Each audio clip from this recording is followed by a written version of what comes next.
2014년에 SNS에서 크게 유행했던 이 사진 기억하시나요? 어떤 색으로 보이나요? 사람에 따라 흰 바탕에 금색 줄무늬로 보기도 하고 파란 바탕에 검은 줄로 보기도 합니다. 왜 이런 현상이 일어날까요? 사람마다 뇌에서 처리하는 해석이 달라지기 때문입니다. 사진의 역광을 얼마나 강하게 반영하느냐에 따라 인식하는 색깔이 사람마다 달라지는 것이죠. 실제로는 이렇습니다. 맨 우측 모델이 입은 사진이 실제 드레스의 사진입니다.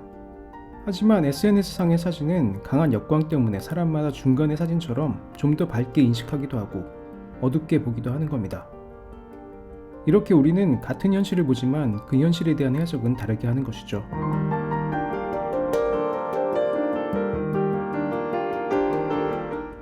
우리가 인식하는 현실은 실제를 그대로 반영할까요? 그렇지 않다는 예는 무수히 많습니다. 이 이미지를 보시죠. 어떻게 보이나요? 파란 점들이 조금씩 움직이죠? 하지만 이 이미지는 사실 전혀 움직이지 않는 이미지입니다. 우리 뇌가 움직이는 것처럼 인식할 뿐이죠. 이번에는 두 개의 주황색 원을 한번 보세요.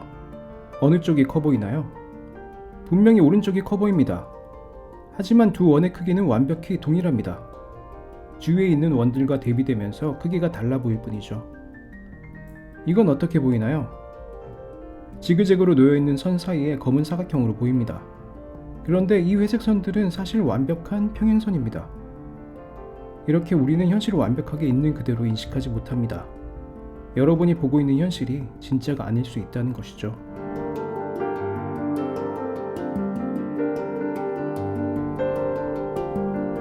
우리가 듣고 보는 현실은 완벽한 실제가 아닙니다. 인간의 귀가 들을 수 있는 음역대도 따로 있죠. 그래서 라디오나 와이파이 신호를 우리 귀로 직접 들을 수 없는 겁니다. 가시광선도 마찬가지죠. 인간의 시각이 인식할 수 있는 빛이 따로 있습니다. 자외선이나 적외선 같은 빛은 볼 수 없죠. 이렇게 우리 인간의 감각이 인식하는 현실은 실제의 아주 작은 일부분일 뿐입니다. 이번에는 또 다른 예를 보겠습니다. 한국인이라면 이 글을 별 문제 없이 읽을 수 있습니다. 그런데 자세히 보면 글자의 순서가 잘못되어 있는 단어들이 있습니다. 이렇게 글자 순서가 뒤죽박죽인데도 문제없이 읽을 수 있는 이유가 뭘까요? 우리 두뇌가 글자를 하나하나씩 읽는 것이 아니라 큰 덩어리 단위로 읽기 때문이죠. 따로 떼어놓고 보면 의미 없는 단어지만 우리 두뇌가 이 단어를 읽었던 과거의 경험을 바탕으로 온전한 단어로 재조합해서 읽게 되는 겁니다. 이런 현상은 우리 삶의 모든 측면에서 나타납니다.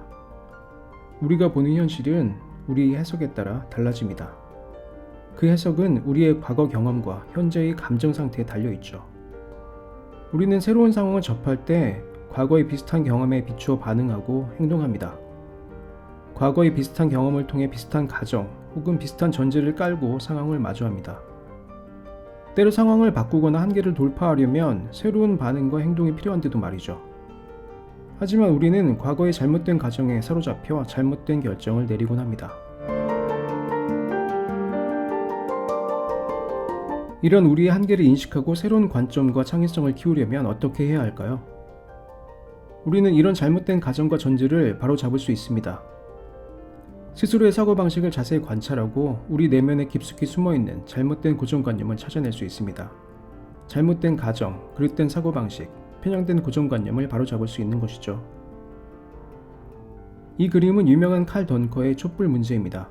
앞정에 들어있는 상자와 양초 성냥이 있습니다. 문제는 초를 벽에 붙이고 양초에 불을 켜는 겁니다.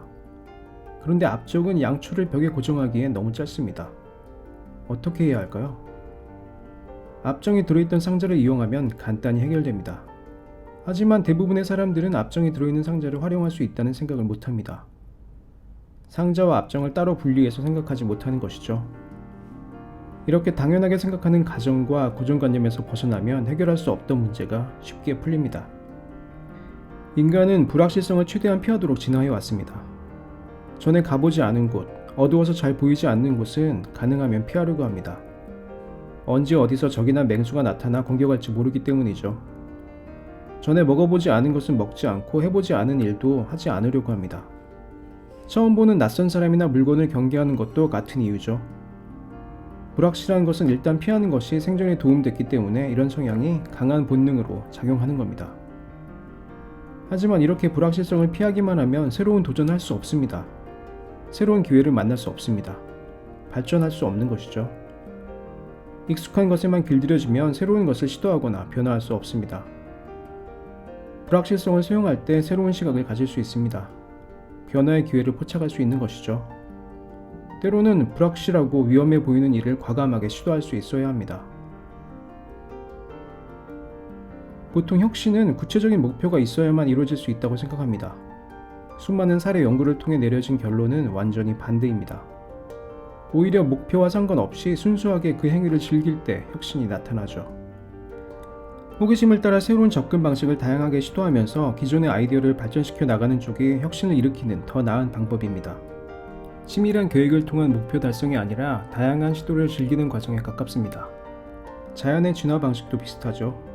소수의 개체가 기대하지 않았던 새로운 형태로 돌연변이를 일으키면 자연 선택 과정에 적응 못하는 개체는 사라지고 잘 적응한 특성이 살아남는 것과 마찬가지입니다. 우리는 현실을 있는 그대로 파악하지 못합니다.